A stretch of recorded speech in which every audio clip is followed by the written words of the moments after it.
ఆత్మాభిషేకము ఆనందనిలయము ఆత్మాభిషేకము నా హృదయానందము నిలుపుమా నింపుమా నీ త్రోవలో నడుపుమా నిలుపుమా నింపుమా నీ సేవలో నడుపుమా నిలుపుమా నింపుమా నీ అభిషేకం పంపుమా నిలుపుమా నింపుమా నీ అభిషేకం నింపుమా నీ అభిషేకం నిలుపుమా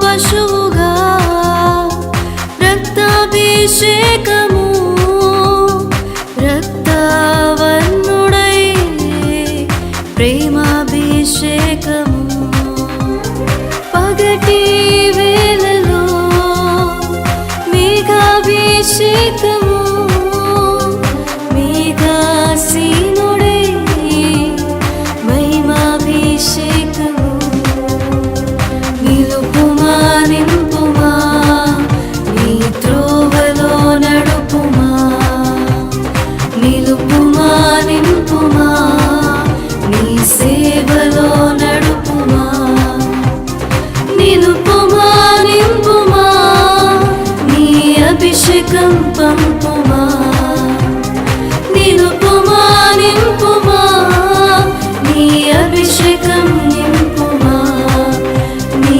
అభిషేకం నిలుపుమా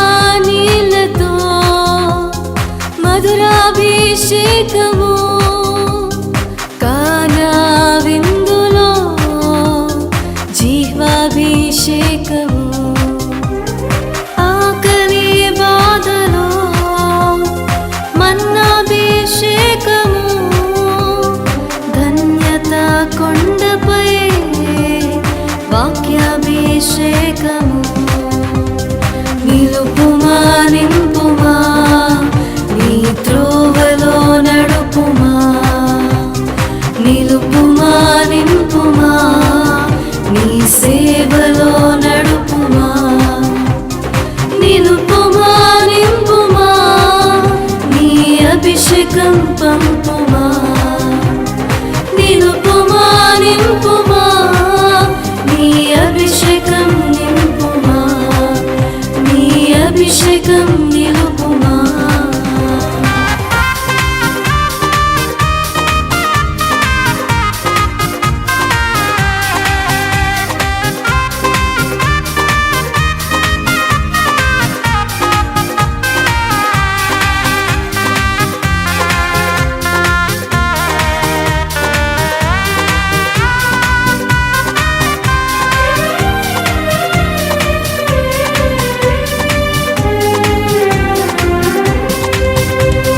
దప్పిక గడియలో జలాభిషేకము జీవపూటగా జీవాభిషేకము హోరేబు కొండపై రాజాభిషేకము కల్వరి కొండపై పట్టాభిషేకము నిలుపుమా నింపుమా నీ త్రోవలో నడుపుమా నిలుపుమా నింపుమా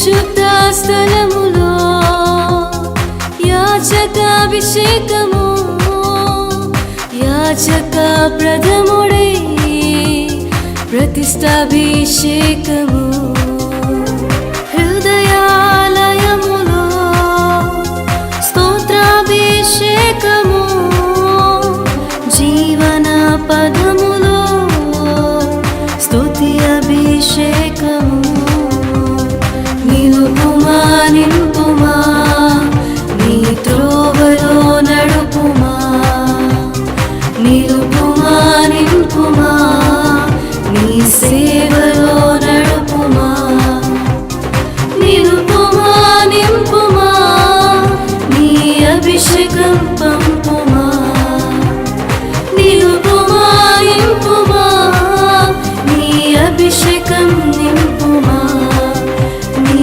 అభిషేకం నిలుపుమా తైలాభిషేకము ఆనంద నిలయము ఆత్మాభిషేకము నా హృదయానందము తైలాభిషేకము ఆనంద నిలయము ఆత్మాభిషేకము నా హృదయానందము నిలుపుమా నింపుమా నీ త్రోవలో నడుపుమా నిలుపుమా నింపుమా నీ సేవలో నడుపుమా నిలుపుమా నింపుమా నీ అభిషేకం పంపుమా నిలుపుమా నింపుమా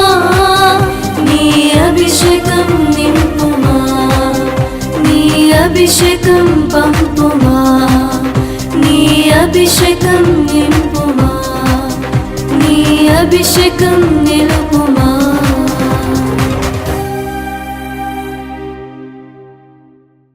అని 40 రోజులు అక్కడ ఏమీ తీసుకొని లేదని కూడా మనం 40 దినములు ఉండెను ఆ కొండ మీద రేయింబవళ్ళు.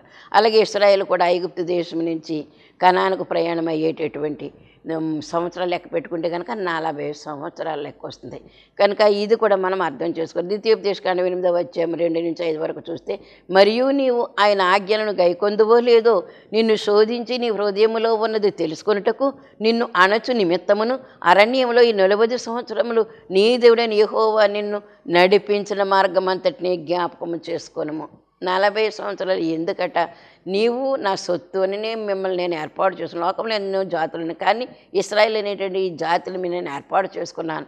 కనుక అబ్రహాముని ఏర్పాటు చేసుకున్న అబ్రహాం కొడుకు ఇస్సాకుని ఏర్పాటు చేసి ఇస్సాకు కొడుకు యాకోబుని ఏర్పాటు చేసి యాకోబు యొక్క 12 మంది కుమారులు కూడా 12 గోత్రాలుగా ఏర్పాటు చేసుకుని మీరు నా సొత్తు అని నేను ఏర్పాటు చేసుకున్నాను. కాబట్టి మీరు నా మాట వింటారో లేదోనని మిమ్మల్ని పరీక్షించే నిమిత్తమే 40 రోజుల ప్రయాణం 40 సంవత్సరాలుగా చేసి మిమ్మల్ని చుట్టూ మార్గంలో తిప్పుతూ ఉన్నాను. నా మాట మీరు వినట్లేదు కూడా, వినట్లేదు, నాకు కోపం వస్తుంది, బాధపడుతూ ఉన్నాను. అయినా కూడా మీ మీద ప్రేమ నేను చంపుకోలేక మిమ్మల్ని ఆ విధంగా క్షేమంగా పాలుతేలు ప్రవహించే దేశం ఇస్తానని చెప్పినటువంటి ఆ వాగ్దానం ప్రకారంగా ఆ దేశానికి మిమ్మల్ని నేను నడిపిస్తూ ఉన్నానని చెప్పినటువంటి మాట. కనుక ఇది కూడా 40 రోజులు వెళ్ళాల్సినటువంటి ఈ ప్రయాణము 40 సంవత్సరాలు. కనుక 40 సంవత్సరాలు కూడా చుట్టూ మార్గంలో తీసుకుని వెళ్ళినటువంటి ప్రయాణం. అరణ్యంలో వారికి ఏమీ తక్కువ కాలేదు. ఆకాశం మన్నాన్ని ఇచ్చారు. ఆ కాళ్ళకి చెప్పులు మళ్ళీ ఇంకో చెప్పు వేసుకోలేదు, వస్త్రాలు కూడా ఇంకో వస్త్రాలు కూడా మార్చలేదు. కనుక అలాగా వారిని కంటికి రెప్పలాగా వారిని చూసుకున్నారు దేవాది దేవుడు. ఆ చూసుకోవడం అంటే ఆ ఇశ్రాయేల్ అంటే ఆయనకు అంత ప్రేమ.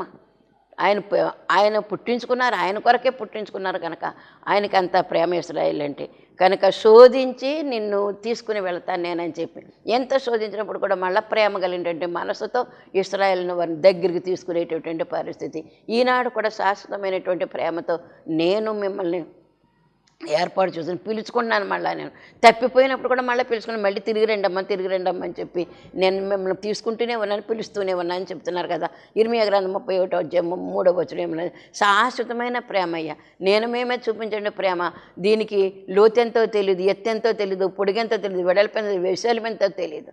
కనుక అయిన అటువంటి ప్రేమతో నేను మిమ్మల్ని ప్రేమిస్తూ ఉన్నాను. కనుకనే మీరు తప్పిపోయినప్పుడు కూడా మళ్ళీ రావాలని. అందుకే తప్పిపోయిన కుమారుని గురించి కూడా మరి లోకాసువార్త 15వ అధ్యాయంలో మనం చూస్తాం కదా, తండ్రి ఎంతగా బెంగ పెట్టుకుని తప్పిపోయినటువంటి కుమారు నిమిత్తం ఏడ్చి ప్రలాపించి ఉన్నాడు, బెంగ పెట్టుకుని ఉన్నాడు. అందుకే దేవాది దేవుడు పరలోకంలో ఉంటాడు, నీ తండ్రి నా తండ్రి కూడా అంతా ప్రేమగా చూసాడు తండ్రి. తప్పిపోయినప్పుడు కూడా మరలా వస్తాము అనేటటువంటి, అందుకే దేవదాసయ్య గారు కూడా రాసినటువంటి రెండవ రాకడ స్తుతుల పుస్తకంలో కూడా మనకు ఉంది. ఏమనంటే 9వ భాగంలో ఉంటుందన్నమాట. ఒక స్త్రీకి ఒక చంటి బిడ్డ కలడు. ఆ చంటి బిడ్డకు ముస్తాబు చేసి అన్నీ చేసి అక్కడ వదిలితే వాడు ఏం చేస్తాడు, బురద చేసేసుకుంటాడు. బురద చేసుకున్నావు కదా అని చెప్పి పిల్లని వదిలేస్తుందా తల్లి? వదిలేదు కదా. తీసుకుని కడిగేసి మరలా శుభ్రం చేసి మళ్ళీ బట్టలు వేసి మరలా వాడికి పౌడర్ రాసి ఇది రాసి వాడిని మళ్ళీ చంకనేసుకుంటూ ఉంటుంది. మరలా బురద చేయగా మరలా కడిగి, మరలా బురద చేయగా మరలా కడిగి, అలాగే బురదలో పడిపోయినప్పుడల్లా కూడా తల్లి మరలా కడిగి వేస్తూ ఉంది. అలాగే నీ తండ్రి యొక్క మనసు, నా తండ్రి యొక్క మనసు అటువంటిది. ప్రేమ మూర్తి, ప్రేమ కలిగినటువంటి తండ్రి. ఈ ప్రేమకు అంతం లేనటువంటి ప్రేమ నీ మీద చూపించండి. ఈ ప్రేమ అంత ప్రేమ కలిగినటువంటి తండ్రి, నీ తండ్రి నా తండ్రిని అని ఇప్పుడు ఈ విషయాల్లో మనం అర్థం చేసుకోవాల్సినటువంటి వరమైన. అందుకే ఇశ్రాయేలును పాలుతేలను ప్రవహించే దేశానికి నడిపించేటప్పుడు 40 సంవత్సరాలు వాళ్ళ కాలు వాపులు రాలేదు, వాళ్ళ బట్టలు మాసిపోలేదు, ఎంత క్షేమంగా వారు నడిపించారు. అందానికి ఏమన్నారంటే పెద్దలు, పొగలేని ఆహారం తిన్నారట. అంటే వారు ఉదయకాలంలోనేమో మన్నా కురిపించేవారు, అది తీసుకుని తినేవారు, రొట్టెలుగా చేసుకునో దాన్ని కాల్చుకునో ఏదో రకంగా మొత్తం మీద మన్నాను వారు తీసుకుని తిన్నటువంటి, దేవదూతలు తినేటువంటి ఆహారం వారు తిన్నారు. వారిని అలా పోషించారు.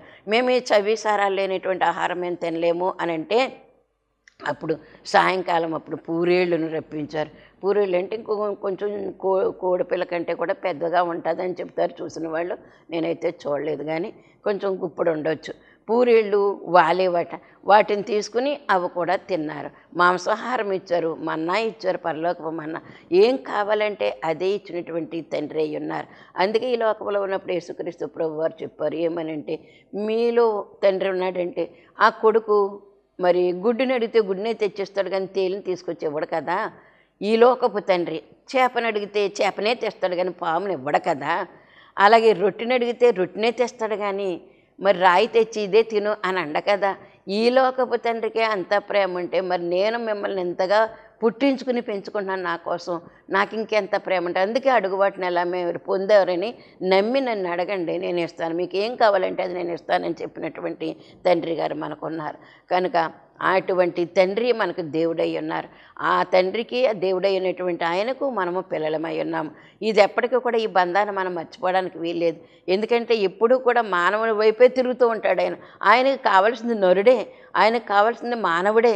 కనుక ఎంత సృష్టి చేసుకున్నప్పటికీ ఆకాశ పక్షులుగా మరి మృగాల, ఈ అడవి జంతువుల ఎన్నున్నాయో చేసుకున్నటువంటిది, అవేవి అవసరం లేదు. కానీ నరుడికి కావాలని ఇచ్చారయ్యి, దేవునికి కావాల్సి కాదు, నరుడికి కావాలి కాబట్టి అవన్నీ కూడా ఇచ్చాడు తప్ప నరుడే దేవునికి కావాలి. ఆయన చేసుకున్నారు కాబట్టి, ఆయన సొంత సృష్టి చేతులతో చేసుకున్నారు కనుక ఆయన ఆ విధంగా ప్రేమించేటటువంటి దేవుడై ఉన్నాడని ఈ యొక్క 4వ వచనం కూడా, ద్వితీయోపదేశకాండం 8వ అధ్యాయం 4వ వచనం కూడా, ఈ 40 సంవత్సరంలో నీ వేసుకున్న బట్టలు పాతగిలలేదు, నీ కాలు వాయలేదు. ఎంతగా 40 సంవత్సరాల అరణ్యం యొక్క ప్రయాణమా, కాలు వాయలేదా? కాసేపు కొంచెం దూరం మన ఎండలో నడిస్తే కనుక కాలు బొబ్బలెక్కిపోతాయి కదా. అప్పుడు చిన్నప్పుడు నడిచేవాళ్ళము. ఆ నడిచేటప్పుడు కూడా అక్కడ వాహనాలు ఉండేవి కాదు. వాహనాలు లేకపోతే ఏం చేసేవాళ్ళం, నడకే నడక. అది గోదావరి దాటేటప్పుడు నడకే, రోడ్డు మీద దాటేటప్పుడు. అప్పుడు ఏమన్నా ఇలాంటి సిమెంట్ రోడ్లు అవి ఏమన్నా ఉన్నాయా? లేదే, మట్టి రోడ్లు ఉండేవి. కంకర వేస్తే కనుక కొన్నాళ్ళకి కంకరలు వేశారు. ఆ కంకరలు వేసినటువంటి రోడ్ల మీద కూడా అలాగే నడకే నడక. ఎక్కడికి కావాలంటే అక్కడికి నడిచి, ప్రార్థనకు వెళ్ళాలంటే నడక, హై స్కూల్కి వెళ్ళాలంటే నడక, ఎక్కడికి వెళ్ళాలంటే కూడా అక్కడికే నడక. కనుక ఈ నడకలో కూడా దేవుడు మనకి తోడయ్యండి మనల్ని ఇంతవరకు కూడా నడిపించుకొచ్చినటువంటి విధానము. కాలు వాయనివ్వలేదు. ఆ టైంలో కాళ్ళు బొబ్బలెక్కిపోయి ఆ నడిచేటువంటి పరిస్థితుల్లో. ఇప్పుడు ఇక్కడ కారు ఎక్కుతున్నాము, ఎక్కడ దిగాలంటే అక్కడ దిగుతూ ఉన్నాం, అంత సౌకర్యాలు వచ్చేసాయి. అయితే ఇప్పుడు కూడా నడిచి సువార్త చేసేటువంటి ప్రజలు ఉన్నారు. ఎవరో ప్రసంగాలు చేసే బిడ్డలు, సేవ చేసే పరిచయం చేసే బిడ్డలు, ఇప్పుడు కూడా నడక నడిచి దేవుని యొక్క సువార్త చేసే బిడ్డలు ఎంతోమందిని చూస్తూ ఉన్నాను. కనుక ఎందుకంటే దేవుని యొక్క సువార్త మీద అంత ఇంట్రెస్ట్ కలిగి వారు చేస్తూ ఉండేటటువంటి ప్రయాస, వారికి ప్రయాస అనిపించదు. ఎంత దూరం నడుస్తున్నానేటని అనిపించదు. కనుక ఎందుకంటే ప్రభువు మీద ఉండే ప్రేమ సువార్త ప్రకటించాలనేటువంటి శ్రద్ధాశక్తులు మనల్ని ఆ విధంగా నడిపిస్తాయని మీకు తెలియజేస్తూ ఉన్నాను. అలాగే 4వది ఏంటంటే, మనము వేగు చూడటానికి 12 గోత్రాల నుంచి గోత్రానికి ఒక వ్యక్తిని చొప్పున మరి ఏం చేశారంటే, మనం వెళ్ళబోయేటటువంటి కనాన్ దేశం ఎలాంటిదో చూసిరండి అని చెప్పి వేగు చూడటానికి 12 మందిని తగిన వారు అనుకుని 12 మందిని పంపించినటువంటి విధానం ఇక్కడ ఉంది. అలాంటి పరిస్థితుల్లో సంఖ్యాకాండం 13వ అధ్యాయం 25వ వచనం, వారు 40 దినముల ఆ దేశమును సంచరించి చూచి తిరిగి వచ్చిరి. ఈ చరిత్ర అంతా కూడా మనం చెప్పాలంటే చాలా చరిత్ర జరుగుతుంది, తర్వాత చెప్పుకుందాం మనం. అయితే గోత్రానికి ఒక వ్యక్తిని పంపిస్తే 12 మంది అక్కడ 40 ఏం చేశారంటే 40 దినాలు వేగు చూసి వచ్చారటండి. ఆ దేశమంతా కూడా కనాన్ దేశం ఎలా ఉంది, ఆ ప్రజలు ఎలాగ ఉన్నారు, వాళ్ళ ఆహారం తినే ఆహారం ఎలాగ ఉంది, వాళ్ళు వేసుకున్న వస్త్రధారణ ఎలా ఉంది, వాళ్ళు పండించే పంటలు ఎలాగ ఉన్నాయి, వాళ్ళు కట్టుకున్న ఇల్లులు ఎలాగ ఉన్నాయి, ఈ విషయాలన్నీ కూడా వారు ఏం చేశారంటే వేగు చూసుకుని, వేగు చూడటం అంటే డైరెక్ట్గా వెళ్ళిపోయి మీరు ఏం తింటున్నారో ఎంత అవుతున్నారో అసలు ఏంటి సంగతి అని అడగడం కాదు. ఒక ప్రయాణికుల వలె, బాటసారుల వలె వెళతారు. ఈ 12 మంది కూడా 12 స్థలాలకు వెళతారు, వెళ్ళి చూసి వస్తారనమాట. వాళ్ళ యొక్క తినేటువంటి తిండి ఏంటో అని వేగు చూడటం అంటే వాళ్ళకు ఉండేటటువంటి రహస్యాలన్నీ కూడా వారు కూపి లాగి వారు తీసుకుని వస్తారనమాట. కనుక అలాంటి 12 మంది వెళ్ళి 12 మంది వచ్చిన తర్వాత జరిగిన చరిత్ర 12 మంది ఒక మాట మీద లేరు, 10 మంది ఒక మాట మీద ఉన్నారు, 2 ఒక మాట మీద ఉన్నారు. ఇది కూడా మనకు తెలుసు. ఇది మళ్ళీ ఇంకా అస్తమానం మనం చెప్పుకోవడానికి కాదు. కానీ అయితే 2 మాత్రమే అక్కడ జయించలేము, మనం చచ్చిపోతామని 10 మంది కూడా అంటున్నారు. ఎందుకంటే వాళ్ళు తిండి ఎటువంటిది, పాలు తెళ్ళు ప్రవహిస్తున్నాయి, మంచి మంచి తోటలు వేసుకున్నారు, మంచి మంచి పలహారాలు ఉన్నాయి, మంచి మంచి ఫలాలతో తింటూ ఉన్నారు. వాళ్ళు అజానుబాహులు. వాళ్ళ యొక్క కట్టడాలు కూడా ఎలా ఉన్నాయో తెలుసు, ఆకాశానికి అంటేటువంటి కట్టడాలు ఉన్నాయి. వాళ్ళ వస్త్రధారణ వాళ్ళ అజానుబాహులుగా చూస్తూ ఉంటే మనం మిడతలా కనిపిస్తాం వాళ్ళ కంటికి. మనం అసలు జయించలేమని 10 మంది కలిసి ఏడుస్తూ చెప్తూ ఉన్నారు. కుటుంబాలకు కూడా చెప్పారట, మనం అక్కడికి వెళ్తే బతకలేమని. కనుక దేవుడు అన్నాడు అనేటువంటి మాట 10 మందికి ఉందా లేదు. కానీ కాలేబు యెహోషువలు ఏం చేస్తారు తెలుసా, వస్త్రాలు చింపుకుని వారి మాట వినకుండా మీరు ఇదిగో అక్కడ వాళ్ళే అజానుబాహులు అనక మాట కరెక్టే, వాళ్ళు తినే తిండి కూడా అంత బలమైనటువంటి తిండే. కానీ ఇదిగో మేము తరువేసి పట్టుకొచ్చాం కదా, అరటిగేల అంతా ద్రాక్ష గేల వేసుకుని వచ్చారట. 2 మనుషులు కర్రక కట్టుకుని తీసుకొచ్చారు. ఆహారం ఎలాగుందో నీకు చూపించడానికి తీసుకొచ్చామని చెప్పి ఆ నాయకులకు చూపించారు. చూపించినప్పుడు ఏం చేశారంటే అరటిగేల ఎంత ఉందో అంత ఈ ద్రాక్ష గేల ఉందని వారు చూపించినటువంటి విధానం. అంతంత బలమైనటువంటి ఆహారం తింటూ ఉన్నారు వారు అని వాళ్ళతో మనం యుద్ధం చేయలేమని ఈ 10 మంది అంటే మనకి ఒకవేళ వాళ్ళు ఇంతంత ఆహారం తిన్నా అంతంత అజానుబాహులైనా మన దేవుడు మనకు తోడుగా ఉన్నాడు కాబట్టి మనము జయిస్తాము. ఇది క్రైస్తవుడికి కావలసినటువంటిది. గులియత్ ఎంత ఉన్నాడో దావీదు ఎంత ఉన్నాడో జ్ఞాపకం చేసుకోవాలి. కనుక మన పరిస్థితులు అలాంటి పరిస్థితులు వచ్చినప్పుడు ఇలాంటి చరిత్రలు మనం జ్ఞాపకం చేసుకొని మన యొక్క బ్రతుకులు జయ జీవితం కోరుకుంటూ ఉండాలని దేవుడు మనకు తెలియజేస్తూ ఉన్నాడని మీకు నేను తెలియజేస్తూ ఉన్నాను. కనుక మనం చిన్నవాళ్ళమే, మన బ్రతుకు చిన్నదే, మన విశ్వాసము చిన్నదే, కానీ అయితే వాగ్దానం ఒకటి ఉంది కనుక మనకి నేను మీకు తోడయ్యానని చెప్తున్నారు కదా. మీరు జడియవద్దు, దిగులు పడొద్దు, భయపడొద్దు, నేనున్నాను మీకు అని తోడయ్యున్నానని చెప్తున్నటువంటి తండ్రి వాగ్దానాలు ఎన్నున్నాయో. భయపడరాదు క్రీస్తు విశ్వాస అనేటువంటి పాట పాడుకుంటే ఒక్కొక్క చరణం ఒక్కొక్క రక్షణ గోడగా మనకి చుట్టూ పడుతుందన్నమాట. ఒక్కొక్క కంచె, ఒక్కొక్క గోడ, ప్రహారీ గోడలా నీ చుట్టూ నువ్వు అనుకుంటే నువ్వు ప్రార్థన చేసుకుంటే నీకు, నేను ప్రార్థన నాకు ఇంత రక్షణ గోడ ఉంది కదా. అంచేత అక్కడ వాళ్ళు ఏం చేస్తారంటే 10 మంది పిరికితనంగా మాట్లాడినప్పుడు కూడా ఇద్దరు ధైర్యం కలిగినటువంటి మాటలు చెప్పగలిగారు. ఆ చరిత్ర అంతా కూడా తన చూసుకున్నాం. కనుక ఎందుకంటే 40 రోజులు తిరిగి వచ్చారు, వేగు చూడటానికి వెళ్ళి వచ్చారు అనేటటువంటి చరిత్ర కోసమే మనం ఆ మాట చెప్పుకుంటున్నాం. అలాగే ఇప్పుడు ఇందాక చెప్పాను కదా, గొలియాతు దావీదు. గొలియాతు ఎంతటి వాడు, 6 మూరల జాండ్ అన్నారో అతని యొక్క యుద్ధాయుధాలు కూడా ఏ విధంగా ఉన్నాయో కూడా మొదటి సమూయేలు గ్రంథము 17వ అధ్యాయంలో మనం చూస్తూ ఉంటాం. అది చదవమని మీకు చెప్పట్లేదు కానీ ఊరికే చెప్తూ ఉన్నాను. గొలియాతు అనేవాడు ఒక ఫిలిస్తీయుడు. అతని పేరు గొలియాతు.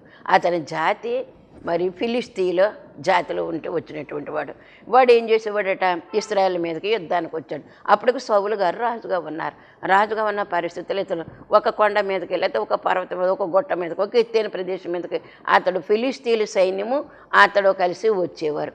వచ్చి అక్కడికి ఉదయాన్నే సాయంత్రాన్ని కూడా ఒక్కొక్క సమయం పెట్టుకున్నాం. ఉదయము కొంతసేపు, సాయంకాలం కొంతసేపు ఇశ్రాయేల్కి కనిపించేవాడండి. అంతెత్తున్నవాడు, వాడి చుట్టూ ఉన్నటువంటి ఆ యొక్క శరీరానికి పట్టుకున్నటువంటి ఆ యొక్క కవచాలన్నీ కూడా చూసేసరికి ఇశ్రాయేలు భయపడిపోయి వెనక్కి పరిగెత్తిపోయేవారట. మళ్ళీ సాయంకాలం కనపరుచుకునేవాడు, మళ్ళీ రేపు ఉదయం, మళ్ళీ రేపు సాయంత్రం అలా కనపరుచుకో. ఎన్ని రోజులు? 40 రోజులు మట్టుకి దావీదు వచ్చి అతను జయించేంత వరకు కూడా ఈ ఇశ్రాయేలీలు ఈ 40 రోజులు కూడా ఏం చేసేవారో తెలుసా? వెనక్కి పారిపోయి అతను ఎప్పుడైతే కనిపించేవాడో ఆ ఆకారాన్ని చూసి వీరు భయపడిపోయి వెనక్కి వెళ్ళిపోయేవారట. జీవంగల దేవుడు ఉన్నాడు అనేటువంటి మాట అంతవరకు కూడా ఎవరికి కూడా జ్ఞాపకం లేదు. అయితే ఈ దావీదు గారి యొక్క చరిత్ర ఏంటంటే, అన్నగారులకి యుద్ధంలో ఉన్నారు కాబట్టి ఆ తండ్రి గారు ఏం చేశారంటే, మీ అన్నగారులకి ఆహార పదార్థాలు పట్టుకెళ్ళివరా బాబు అని చెప్తే ఆహార పదార్థాలు నేను పట్టుకొచ్చిస్తున్నాను, ఏ రోజు చూసినా ఇలాగే ఉంటున్నారేంటి, వాడెవడో కనిపిస్తాడో, వీళ్ళేమో వెనక పారిపోతున్నారు, అసలు కథ ఏంటి అని చెప్పి ఆ వాడిని వీడిని అడిగితే మొత్తం మీద విషయము తెలుసుకోగలిగాడు. అప్పుడు జీవము గల దేవుని ఎదిరించడానికి ఈ ఫిలిస్తీయుడు ఎంతటి వాడు అని 5 రాళ్ళు ఆ సంచిలో వేసుకుని ఒకే ఒక్క రాయితో నొసట కొట్టి ఆ యొక్క అజానుబాహుడైనటువంటి గొలియాతును నేల పడగొట్టి అతని చేతులను కత్తె తీసి వాడి మీదకి ఎక్కి కత్తె తీసుకుని వాడి తల నరికి పట్టుకొచ్చి సౌలు గారికి ఇచ్చినటువంటి చరిత్ర మనకు తెలుసు. ఎందుకంటే జీవము గల దేవుడు నీకు తోడై ఉన్నాడు. ఈ రోజున మనం ఇవన్నీ కూడా చెప్పుకుంటామంటే నీ పక్షాన్ని ఎవరున్నారు? పోరాడేవారు, తోడుగా ఉన్నవారు, నీ కూడా అడుగులో అడుగు వేసుకుని వెళ్ళేటటువంటి ఒక దేవుడు నీకు దొరికాడమ్మా. ఆ దొరికినటువంటి దేవుడిని వదిలిపెట్టడానికి వీలు లేదమ్మా. మీకు నేను తెలియచేస్తున్నటువంటి విషయం, జీవగ్రంథం దొరికింది, జీవం గల దేవుడు దొరికాడు మనకి, జీవం గల సంఘం దొరికింది మనకి. కనుక ఈ జీవము జీవము జీవం మనం చచ్చిపోయేవారుగా చేసేటువంటి పరిస్థితి కాదు, బ్రతికించేటటువంటి పరిస్థితులు మనం అర్థం చేసుకోవాలి. ఇక్కడ కూడా 40 దినాలని మీకు నేను తెలియజేస్తున్నాను. అలాగే యోనా గ్రంథము మరి 3:4 కూడా ఏమనుందంటే, యోనా ఆ పట్టణంలో, ఏ పట్టణం? నినివే పట్టణం. ఆ చరిత్ర అంతా కూడా మనం చాలాసార్లు చెప్పుకున్నాము, ఇంకా చరిత్ర దగ్గరికి వెళ్ళను. కానీ అతడు ఏం చేశాడు? 1 దిన ప్రయాణం. ఎందుకంటే దేవుడు చెప్పి రమ్మన్నాడు. వాళ్ళు చాలా పాపంతో నిండిపోయారు, బలాత్కారంతో నిండిపోయారు, వాళ్ళని నేను అగ్ని దింపి వాళ్ళ యొక్క పట్టణాన్ని నాశనం చేసేలాగా ఉన్నాను. వాళ్ళు పశ్చాత్తాపడితే కనుక నేను ఏం చేస్తాను తెలుసు, వాళ్ళని రక్షిస్తాను. దేవుని దగ్గర ఉన్న సుగుణం అదే, మన దేవుడి దగ్గర ఉన్న సుగుణము ఎంత శాంత గుణమో. వాళ్ళ పాపంలో ఉన్నంతసేపు ఏమైనా పర్లేదు, కానీ వచ్చి ప్రభువా క్షమించు, ప్రభువా రక్షించు అని అంటే చాలు. ప్రభువా క్షమించు, ప్రభువా నన్ను రక్షించు అనేటి ఒకే ఒక్క మాట కొరకు ఆయన ఎదురు చూస్తూ ఉన్నారు. ఎంతటి పాపంలో కూరుకుపోయినప్పుడు కూడా, ఎన్ని కష్టాల్లో నువ్వు నష్టాల్లో నువ్వు ఉన్నప్పటికీ కూడా ప్రభువా నన్ను రక్షించు అనేటువంటి ఒక్క మాట నువ్వు అడిగితే కనుక, హృదయపూర్వకంగా మనం అడిగితే కనుక దేవుడు ఏం చేస్తాడంటే ఆ యొక్క పరిస్థితుల నుంచి మనం గట్టెక్కించేటువంటి దేవుడైన సింహాసనం కూర్చున్నటువంటి రాజుగారు మొదలుకొని తిరగలు విసిరేటువంటి దాసి వరకు కూడా ఆ యొక్క నీనివే పట్టణస్తులందు కూడా యోనా గారు ప్రకటన చేసినటువంటి ఆ ప్రకటన విని వారు పశ్చాత్తాప్తులయ్యారు. 3 దినములు పశువులతో పాటు మంచినీళ్ళు కూడా తాగకుండా, వారు పసిపిల్లలతో పాటు పశువులతో పాటు ఆ పట్టణం అంతా కూడా ఉపవాసం ఉన్నప్పుడు దేవుడు పశ్చాత్తాపడి వారి మీదకి రప్పిస్తానని కీడు రాకుండా కాపాడారు. కనుక అది కూడా మనము 40 దినాలంటే 40 రోజులకి మీకు ఈ శ్రమ వస్తుంది సుమా.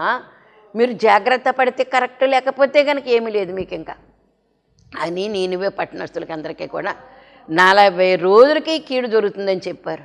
ఒక్కరోజు ప్రకటనతో వారికి పశ్చాత్తాపం మారు మనసు వచ్చింది. అంతకంటే కూడా ఎక్కువైపోయారు. నీనివే పట్టణస్తులైనా నయమే మనసు కరిగించుకుని వారు ఉపవాసం చేసి వాళ్ళ మీదకి వచ్చి కీడు రాకుండా వారు కాపాడబడ్డారు. అది అస్తమానం కూడా మనం జ్ఞాపకం చేసుకోవాలి. దేవుడు ఎంత కరుణామయుడో, ఎంత కరుణించి వారికి ప్రాణాలు దానం చేస్తున్నాడో, ఆరోగ్యం దానంగా చేస్తున్నాడో, వాళ్ళ జీవితాలను కాపాడుతూ ఉన్నాడు. అది జీవం గల దేవుని యొక్క లక్షణం. అది మొరపెట్టుకుంటే చాలా నీ దగ్గరుండి నీకు ఏమి చేయాలో అవన్నీ చేసేటువంటి గొప్ప దేవుడని గ్రహించవలసినటువంటి వారమని, గ్రహింపు శక్తి కావాలి మనకి.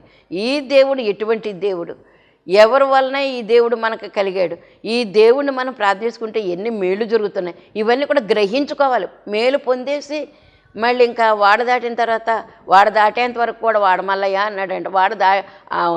ఈ గొట్టు నుంచి అవతల గొట్టుకు వెళ్ళిపోయింది బోడు మల్లయ్య అన్నాడంట. అలాగుంటున్నామే తప్ప నాకు ఉపకారం చేసినటువంటి ఈ నా దేవుడు, నా దేవుని యొక్క సంఘము నాకెంత ప్రార్థన ద్వారాగా నాకు ఎంత సహాయం చేశారు అనేటటువంటి తలంపు ఉండట్లేదు. అది ఆవిరైపోతుంది. ఎందుకు తెలుసా? ఉళ్ళారితే లేడు పెళ్ళేనంట. అందుకే ఉళ్ళు ఆరకముందు ప్రయాసపడతామంట, నాకు సాయం చేయి, నాకు సాయం. ఉళ్ళారితే లేడు పిల్ల అంటారనమాట. అది లోక సామెత మీకు నేను తెలియజేస్తూ ఉన్నాను. కనుక 40 దినాలు ఏమైందంటే నీనివే పట్టణస్తులకి కీడు మేలుగా మార్చబడింది. అందుకే ప్రార్థన చేసేటప్పుడు కూడా మనం ఏమైనా కల్లో కానీ దర్శనం కానీ కీడు కనిపిస్తే కనుక కీడుని తీసే ప్రభావం ప్రార్థన చేయకూడదని దైవజనులు చెప్పిన మాట. కీడును మేలుగా మార్చు ప్రభా అని అడగాలి. కీడు వచ్చేసింది, ఆ కీడును మేలుగా మార్చు ప్రభా అని మనం ప్రార్థన చేసి స్తుతించవలసినటువంటి వారమైన. కీడు ఎప్పుడైతే వచ్చిందో స్తుతులతో మనం దాన్ని నెగ్గవలసినటువంటి వారమైన, దాన్ని ఓడించవలసినటువంటి వారమైనామని మనకి ఈ వాక్యం ద్వారా తెలియజేస్తూ ఉన్నాడు దేవుడు. ప్రభా వందనాలు, స్తుతులు, కృతజ్ఞతలు. దీనిలోమైనటువంటి మాకు మరొకసారి జ్ఞాపకం చేసుకుని 40 రోజుల యొక్క ఈ నిష్ఠా నియమం కార్యక్రమం ఇదే దీక్ష అన్నారు తండ్రి. ఇటు దీక్షలు మమ్మల్ని ప్రవేశపెట్టావు కాబట్టి ఒక దినము కంటే మరొక దినం ఎక్కువ దీవెనలు కలుగుతున్నాయని తలంపుతో నీ సహవాసం చేసి సమరూపణ మార్చబడే కృప మీరు మాకు అనుగ్రహించమని మాతో ఉండి నడిపిస్తూ ఉన్న శ్రమజీవి అయిన యేసునామమున అడుగుతున్నాను పరమ తండ్రి. ఆమేన్. మరణాత.